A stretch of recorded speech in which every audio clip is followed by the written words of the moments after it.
Welcome to Little Shally Star. Hi குட்டீஸ்.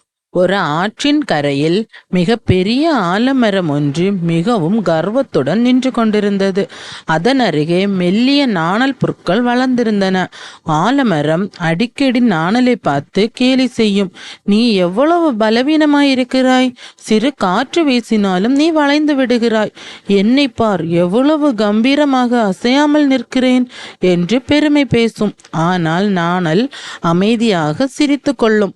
ஒரு நாள் காட்டின் கடுமையான புயல் காற்று வீசியது.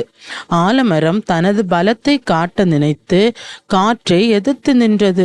ஆனால் காற்றின் வேகம் அதிகரிக்க அதிகரிக்க அதன் வேர்கள் பிடுங்கப்பட்டு மரம் வேரோடு சாய்ந்து விழுந்தது. நாணல் காற்றின் வேகத்துக்கு ஏற்ப வளைந்து கொடுத்து கொண்டது. புயல் ஓய்ந்த பிறகு நாணல் மீண்டும் நிமிர்ந்து அழகாக நின்றது. இந்த கதையின் நீதி என்ன தெரியுமா குட்டீஸ்? வளைந்து கொடுக்கும் குணம் இருப்பவர்கள் எத்தனைய சோதனையையும் தாங்கி நிற்பார்கள். பிடிவாதமும் கர்வமும் அழிவையே தரும். லைக் பண்ணுங்க, ஷேர் பண்ணுங்க, சப்ஸ்கிரைப் பண்ணுங்க.